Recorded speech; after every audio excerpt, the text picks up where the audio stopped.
നമ്മളിപ്പോൾ കാണാൻ പോകുന്നത് എങ്ങനെയാണ് ഒരു കഫ്താൻ കട്ട് ചെയ്ത് സ്റ്റിച്ച് ചെയ്യുക എന്നുള്ളതാണ്. അപ്പോൾ ആദ്യം തന്നെ ആവശ്യമുള്ള വീതിയിലുള്ള നീളത്തിലും വീതിയിലുള്ള ഒരു വലിയ റെക്റ്റാങ്കിൾ പീസ് എടുക്കുക. എന്നിട്ട് ഇതേപോലെ നടുമടക്കുക. എന്നിട്ട് വീണ്ടും മടക്കുക. ആദ്യം വീതി മടക്കിയതിന് ശേഷമേ നീളം മടക്കാവൂ, അല്ലെങ്കിൽ നമുക്ക് നെക്ക് കട്ടിങ് ബുദ്ധിമുട്ടാവും. ഇതുപോലെ മടക്കിയതിന് ശേഷം നമ്മൾ നെക്കാണ് മാർക്ക് ചെയ്യേണ്ടത്. ഹാഫ് നെക്ക് വിഡ്ത്ത് സാധാരണ അഡൾട്ട്സിന് 3 ഇഞ്ച്, ബാക്ക് നെക്ക് 1.5 മുതൽ 2 ഇഞ്ച് വരെ എടുക്കാം. 1.5 എടുത്താലും മതി. ഫ്രണ്ട് നെക്ക് 5, 5.5 അതിലും കൂടരുത് കേട്ടോ. അങ്ങനെ നമ്മൾ നെക്ക് മാർക്ക് ചെയ്യുക. ഇനി വേണ്ടത് നമ്മളൊരു 10 ഇഞ്ച് മുകളിൽ നിന്ന് താഴേക്ക് നമുക്ക് ആം ഹോളിന് വേണ്ടിയിട്ടാണ്. പിന്നെ വേസ്റ്റ് ലെങ്ത്ത്, പിന്നെ അതേപോലെ ഹിപ്പ് ലെങ്ത്ത്, ഈ 3 ലെങ്ത്തുകളും വരിയായിട്ട് മാർക്ക് ചെയ്യുക. പിന്നെ നമ്മളിപ്പോൾ 3 പോയിൻറ്റ്സ് മാർക്ക് ചെയ്തല്ലോ, അത് 3 ഒന്ന് എക്സ്റ്റെൻഡ് ചെയ്ത് വരയ്ക്കുക.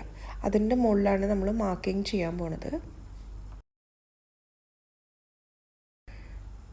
ഇപ്പോൾ വരച്ചുകൊണ്ടിരിക്കുന്നതാണ് ചെസ്റ്റ് ലൈൻ വരുന്നത്.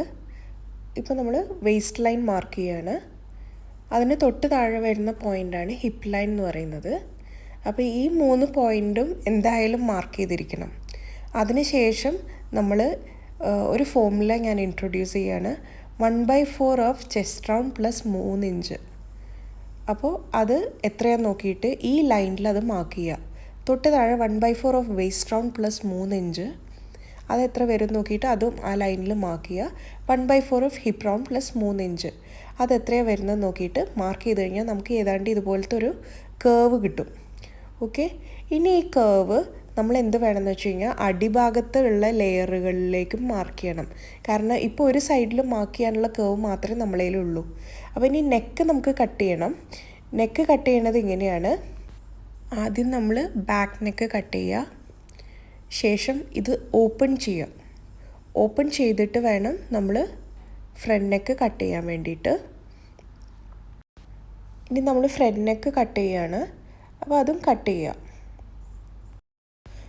അങ്ങനെ നമ്മൾ ഫ്രണ്ട് നെക്കും ബാക്ക് നെക്കും കട്ട് ചെയ്ത് കഴിഞ്ഞു. ഇനി ഈ ഫോൾഡ് ഒന്ന് തുറക്കണം.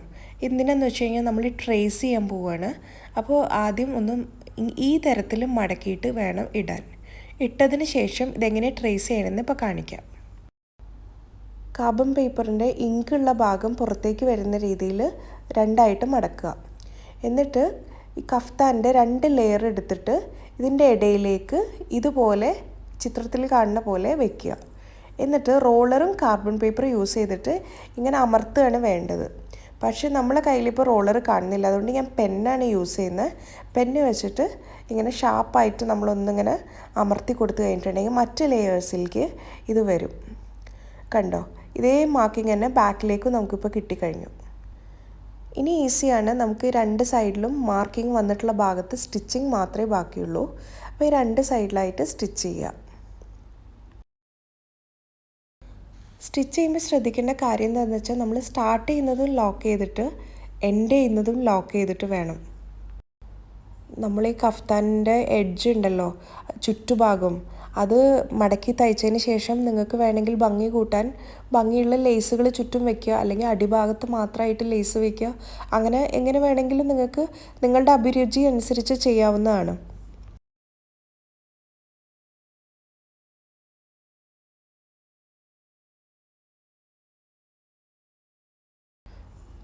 അങ്ങനെ നമ്മൾ കഫ്താൻ സ്റ്റിച്ച് ചെയ്ത് കഴിഞ്ഞിട്ടുണ്ട്.